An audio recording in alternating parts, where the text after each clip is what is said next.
तो hey guys, welcome my YouTube channel. आज इस वीडियो के अंदर बात करने वाले एचएमपीवी वायरस के बारे में, ह्यूमन मेटा नीमो वायरस। इसके बारे में इस वीडियो के अंदर डिटेल से बात करने वाले।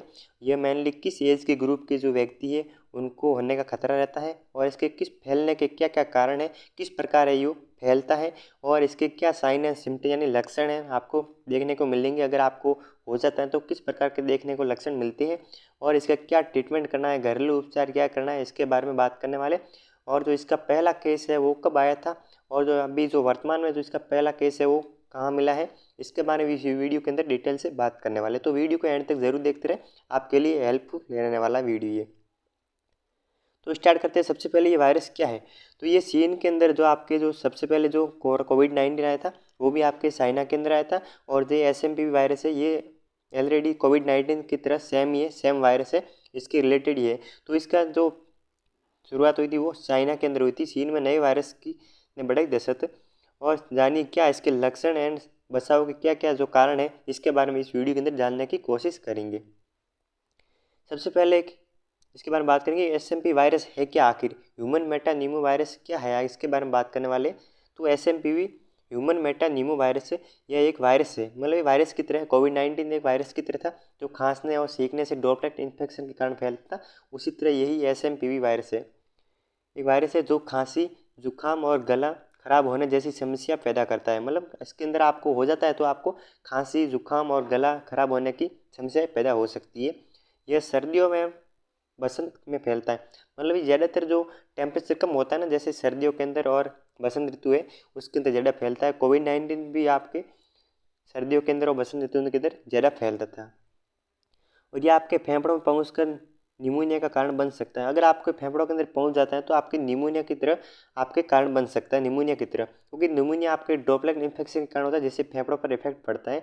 तो आपको निमोनिया का जो जो कारण बन सकता है ये।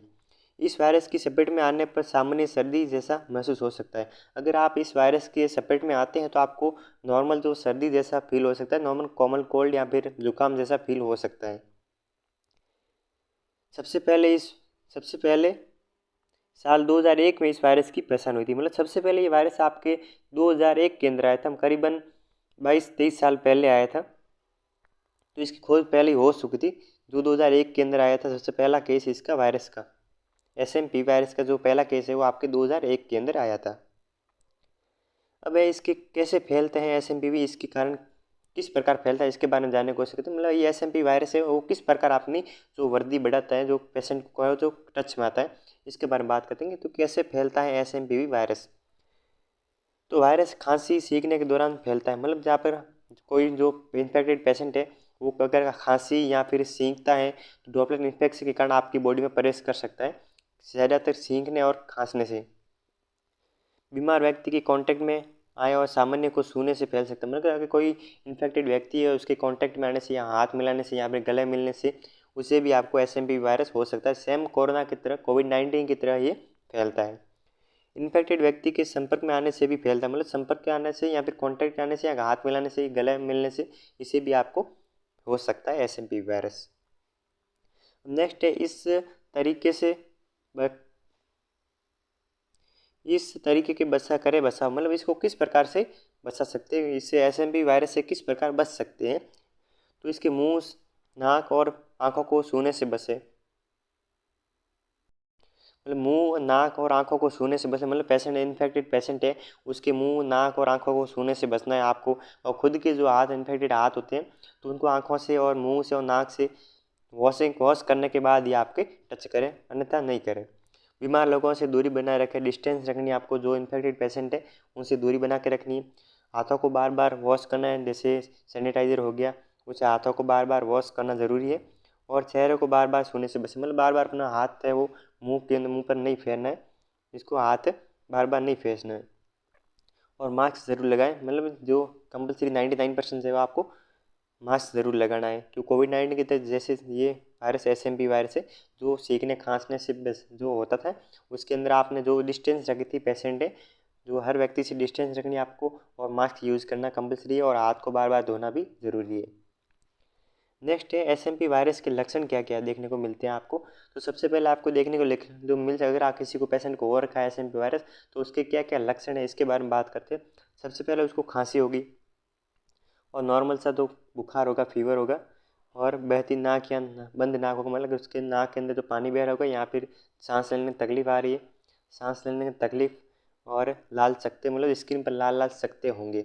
और इन लोगों को हो सकता है ज़्यादा, मतलब कि जो एज ग्रुप के जो व्यक्ति है उनको होने की ज़्यादा खतरा रहता है। तो सबसे पहले तो आपके छोटे बच्चे हैं उनको होने की ज़्यादा खतरा रहता है, उनको उनकी सेफ्टी बनाए रखें।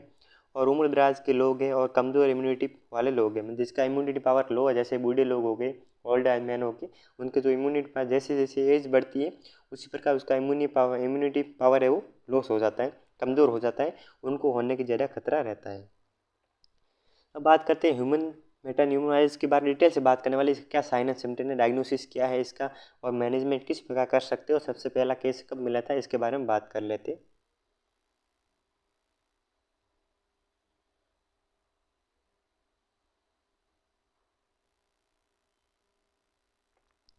ह्यूमन मेटान्यूमो वायरस है, इस फर्स्ट केस आपके 2001 के अंदर आया था, नीदरलैंड के अंदर आया था। और इसके सिंगल स्ट्रैंड आरएनए में इसके जो जीनोम है फैलने के कारण उसका जो जीनोम है वो है सिंगल स्ट्रैंड आरएनए वायरस है। और फैमिली है आपके पारामीजोवायरिडीन। और इन्फेक्टेड जो टारगेट है किस प्रकार जो इन्फेक्ट होता है, जो किस एज के ग्रुप के, वो आपके 6 मंथ से 14 ईयर के जो चाइल्ड है रेस्पिरेटरी ट्रैक को इन्फेक्ट करता है। और डायग्नोसिस है आपके पॉलीमरेज चेन रिएक्शन, जिसे पीसीआर कह सकते हैं, पॉलीमरेज चेन रिएक्शन, ये ज़्यादातर इफेक्टेड होता है, डायग्नोसिस हो सकता है इसका। और एमओटी यानी ड्रॉपलेट, मतलब मेन फैलने का कारण क्या है, ड्रॉपलेट इन्फेक्शन खींचने से, सीखने से और खांसने से फैल सकता है। साइन एंड सिम्टम मैंने पहले बता दिया आपको, ये कॉमन कोल्ड लाइक जैसे आपको कॉफिंग हो गया, फीवर हो गया, बॉडी चे हो गया, नेजल कॉन्जेक्शन और शोर थ्रोट हो सकता है आपको। और जो मैनेजमेंट क्या है, इसको मास्क करना है, सोशल डिस्टेंस रखनी है आपको और सिम्टोमेटिक मैनेजमेंट। और रीबा वायरस से एंटीवायरल ड्रग्स आप ले सकते हो, डॉक्टर की एडवाइस लेकर ही आप इस ड्रग्स को ले सकते हो। अब बात करते हैं कि पहला केस कब आया था भारत के अंदर। अभी जो फिलहाल फैल रहा है आपका एसएमपी वायरस है, इसमें भारत का पहला केस, एसएमपी वायरस का पहला केस आपके 8 महीने के बच्चे के अंदर हुआ था संक्रमित। पहला केस है जो भारत के अंदर अभी 8 महीने का जो बच्चा है उसको हुआ था। और सेकंड केस आपके कोरोना जैसे चीनी वायरस का भारत में दूसरा केस आपके 3 महीने की बच्ची संक्रमित हुई थी, मतलब 3 महीने की जो छोटी बच्ची है उसको संक्रमित हुई थी। और पहला केस 8 महीने के बच्चे को हुआ था।